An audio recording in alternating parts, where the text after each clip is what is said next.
Hi, Patco. Nag-live na naman si Tanga. Hi, Michael. Hi, Calvin. Hi, Jem Casas. Hi, Patco. First, paunahan. Hey, guys. Hi, Perit Radi. Hi, how are you? I am good. Hi, Madam Moselle. Hi, Kel. I'm good. I just came back from my Pilates class. I sprained my ankle.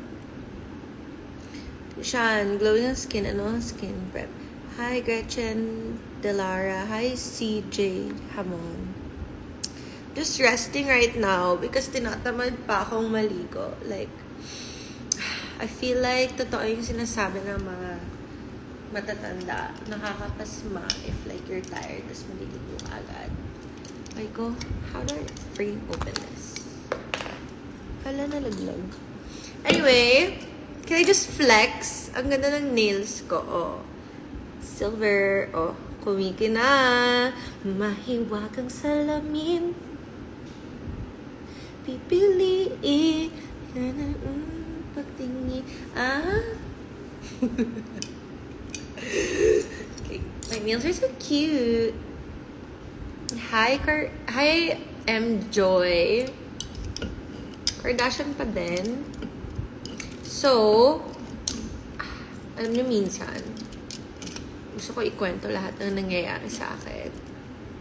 Hala, kang Kath Bernardo, live ba to? Mali ata nang napasukan. Ems.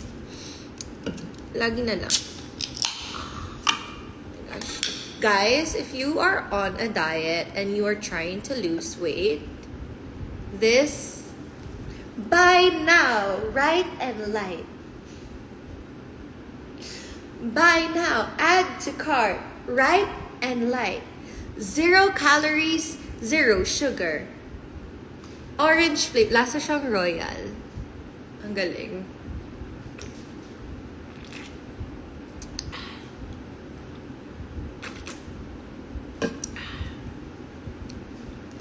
Hi, Sumo Dobila Alfie. Ayun. Nag-live lang ako because I'm just resting. Saan po si Danica? She's in LA. Shan, wala bang pa sale ng Staples? Minsan nagsasale kami like payday sale. Like I think by the end of June meron payday sale. And you guys better, kasi hindi kami masyadong nagsasale. Hi, V. I just came back from my Pilates class. Minsan, sana, I just want to share how often do you work out. So, every Monday, I do Pilates kasi Monday is like a tamad day for me because I'm like using my brain 90% of the time of the day. So, I'm just like exhausted. So, I just book a class para like I'm forced to move because like my instructor, my class, ganon. So, Pilates. Are you still friends with Gila?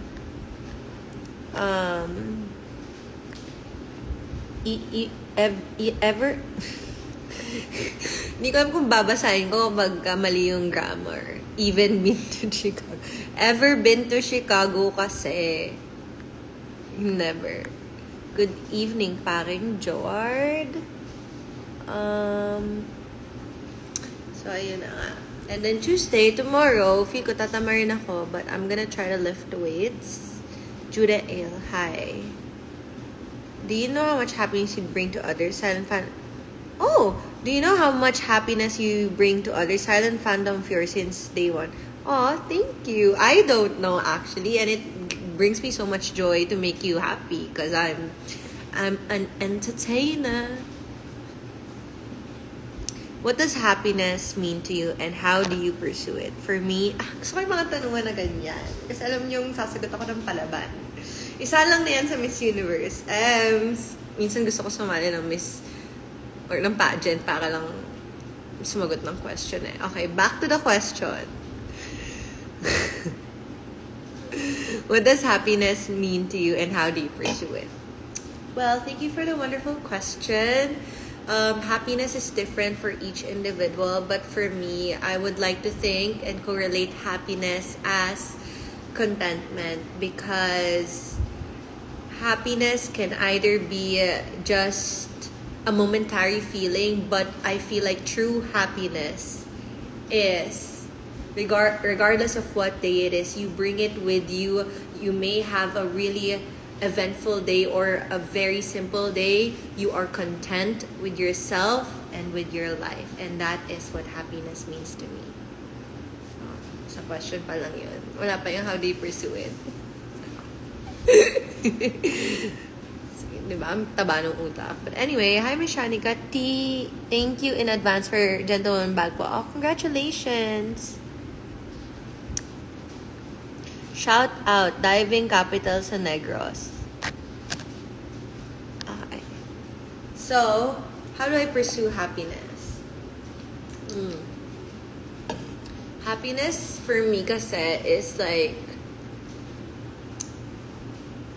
doing the things that fuels me. That's how I feel content with my life.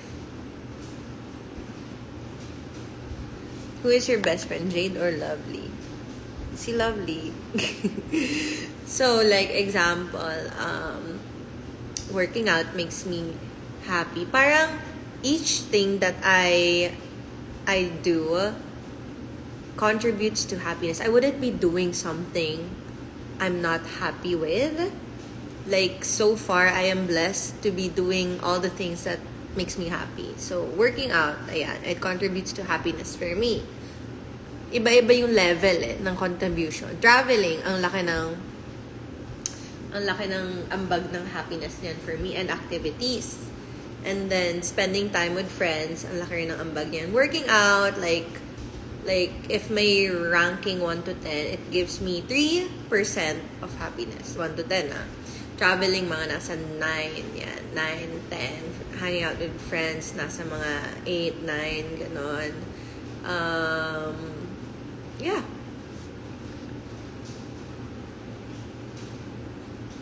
Who do you look up to and why?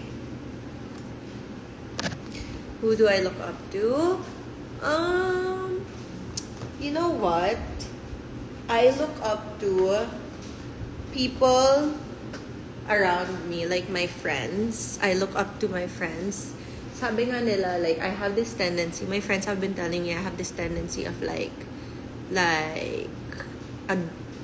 parang looking up to them, and sometimes they say that parang like it's negative because, like, you know, you don't want to be looking up to like bad influence. But the reason why I look up to my friends so highly is because they are real people and they have real experiences, and I have witnessed, you know, their trials in life, how they overcome something.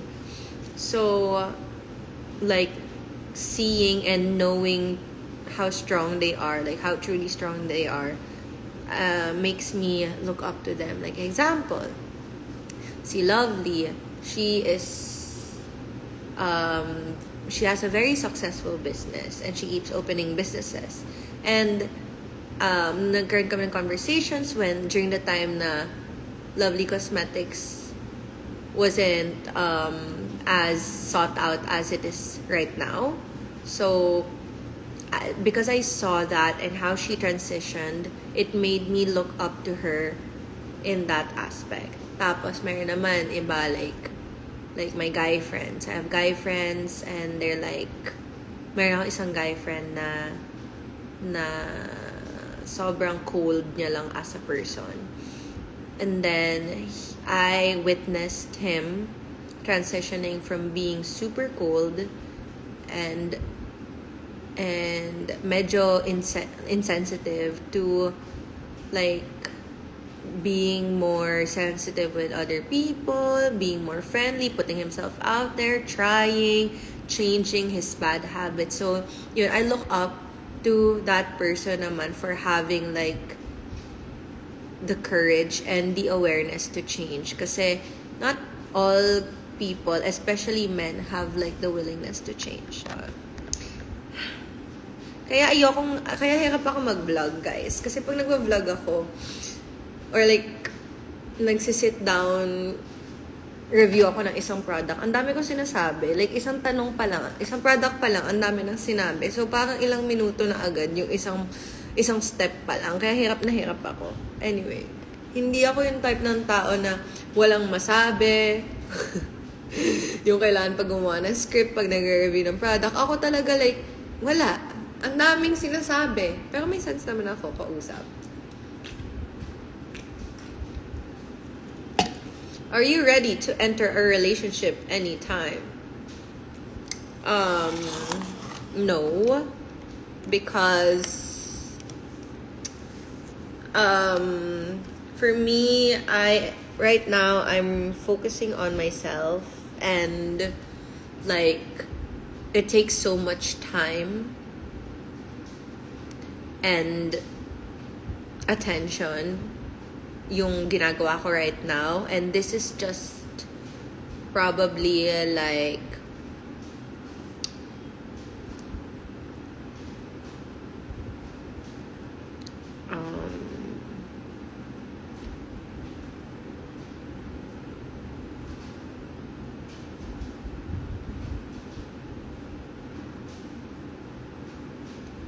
like 2 out of 8 na gusto kong gawin sa life, and sobrang busy ko na, so I don't think I'm ready to be in a relationship because I want to be a good partner, I want to be a good girlfriend, and you know, like being a good partner requires effort. So what is your mantra?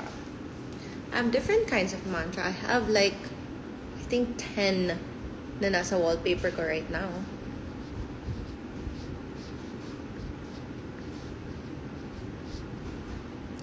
Bakit kayo nag-break niya? Oh my God, this is so last, like 5 years ago. Yung tanong na to. Ayaw ko nasagutin. Nakikita pa rin po ba kayo ni Ate Pam? No. That friendship has sailed. How do you handle criticism, and do you use it for personal growth? Oof, it depends. It really depends. Because sometimes people be saying the most baseless thing and you shouldn't let it get to you. Like recently, I had this experience. Natawag ako ng gaya-gaya ng isang tao, and to her, it's probably criticism, but to me, it was a different thing, and I know who I am, so I did not let that get to me. But there are things that like you need to consider as like in terms of personal growth. Visit Zambo again soon.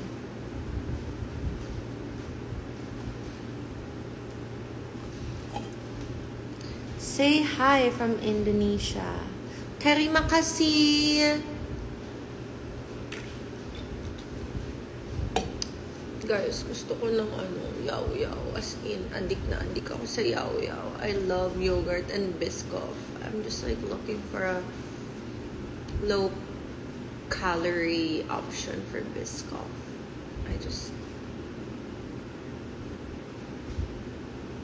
Wala nang mapanood sa Netflix ngayon. What do you wish you had more time to do? I wish I had more time to focus on my flying career. Yon.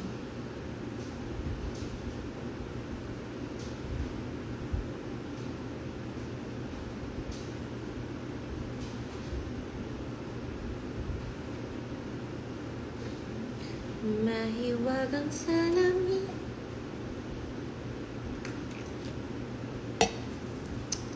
Anong oras na ngayon?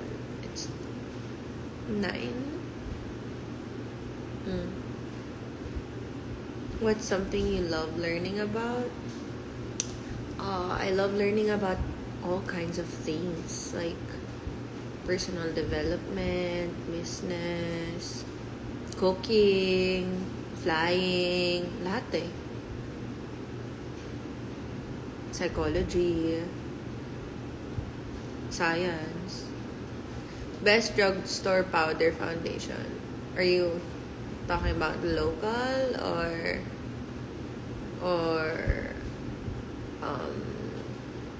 international? You have any insecurities? Yes, of course. Last week I was feeling so mid.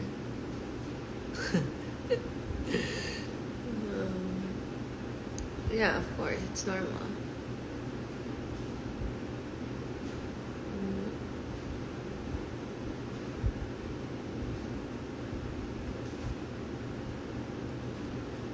Local foundation. Hindi kasi ako ma-foundation eh. Pero siguro, hindi ko alam. Hindi ako ma-foundation eh. I wanna buy yung Izzy.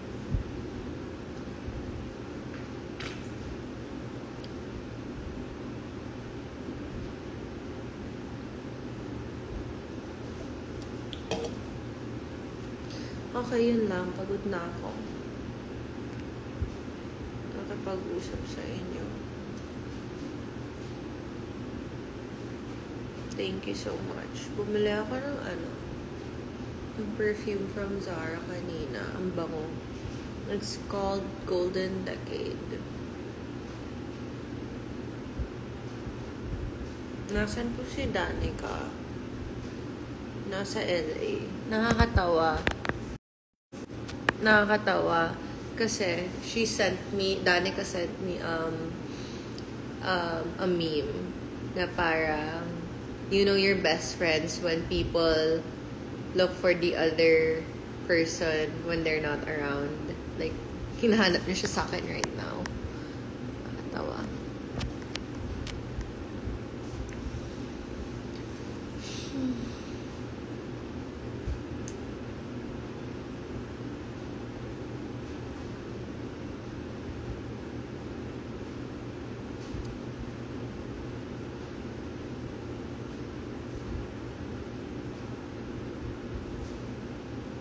Hi. What's your current pedicure color? Okay, funny story. Lahat may story eh, no? So, what happened was, I love you, me. Aw, thank you, Marilyn. Nakapikit kasi ako nung namili ako. So, this was pink. Pero like, paano naging pink? Paano naging pink, diba? Eh, nakapikit kasi ako. Sabi ko, chrome baby pink. Ganon. Tapos, nakapikit ako kasi ginagawa yung lashes ko. Tapos, sabi ko, kasi yung chrome, iba-iba yung niyan minsan na yung undertone. May gold na chrome, may silver, ganon. Akala ko, wala silang silver na silver. Ang meaning ko sana pearl. Yung pearl pink, ganon. So, sabi ko, yung silver po na chrome. So, ayun, naging silver yung pink. Pero ang ganda pa din. Pareho. Hello, Shani Kapabati po. Hi, Real Clay. If you learned you were going blind within a year, what are things you would want to see? I would travel the world. Travel the world. If you're gonna go blind, travel the world. What do you do for a living right now? Madami. Yeah, maganda nga siya, in fairness. Pero gusto ko sana pink na chrome na baby pink. Pero ang ganda niya, so it's fine. Did you guys know that these are my real nails? Hindi ako naka-nail extension. Ang haba. Ang galing nung salon na pinuntahan ko. Ang ganda nung products nila. Like, nagne-nail extension lang ako nang nagne-nail extension sa kanila. Tapos tumubo yung natural nails ko. Hindi na sira, hindi na putol. Where you come from? Philippines. Hello, Henry Rihanna. Can you follow me back? No.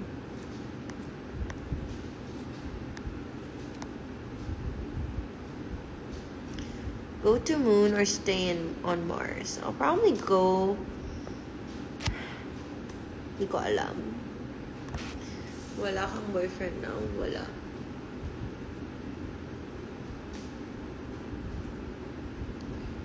Ate Pretty. Ariana Spur. Thank you.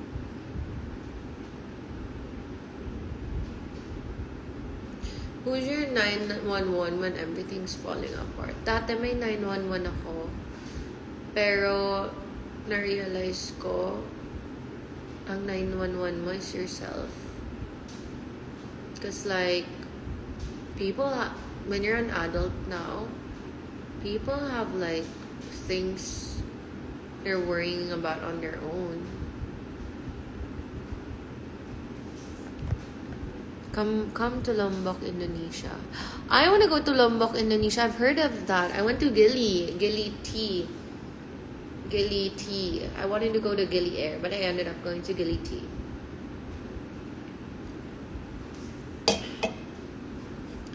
Kanta.